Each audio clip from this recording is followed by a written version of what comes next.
I said this earlier and I'll say it again. I invented myself, Lady Gaga. I curated my life to be an expression of my pain. This is how I overcame my depression, is by creating somebody that I felt was stronger than me. But once I went through all sorts of changes, my career taking off, becoming more isolated, you know, nothing was able to fix how I was genetically made. I was born this way.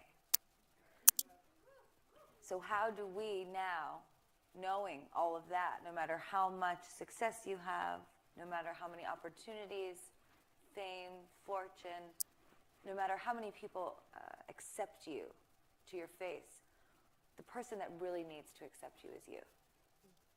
And that's why we're here today, is we're going to talk about why it's important to accept yourself, why it's important to empower yourself, and why it's important that emotional intelligence is taken seriously.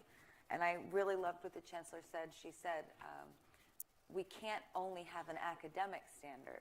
We have to have an emotional and a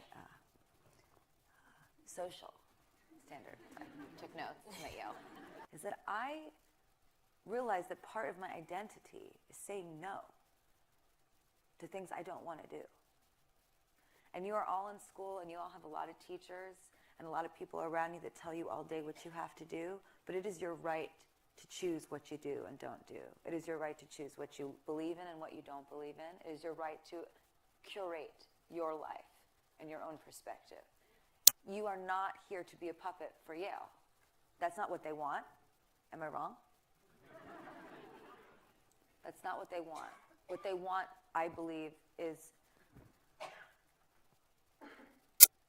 a thoroughbred kind of passion.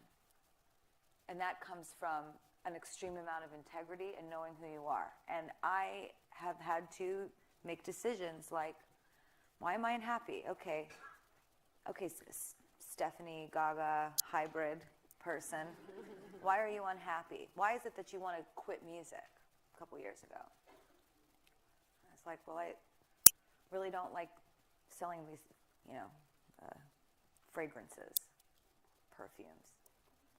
I don't like wasting my time spending days just shaking people's hands and smiling and taking selfies. It feels shallow to my existence. I have a lot more to offer than my image. I don't like being used to make people money. I feel sad when I'm overworked and that I just become a money-making machine and that my passion and my creativity take a back seat. That makes me unhappy. So what did I do? I started to say no.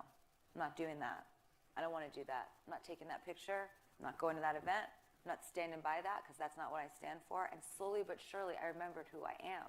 And then you go home and you look in the mirror and you're like, yes, I can go to bed with you every night. Because that person, I know that person.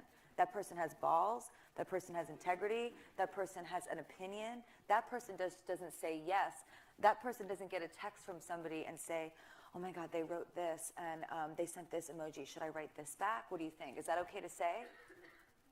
Are they going to like me if I say that? Should I say something different? This is the age that we live in. We're not actually communicating with each other. We are unconsciously communicating lies.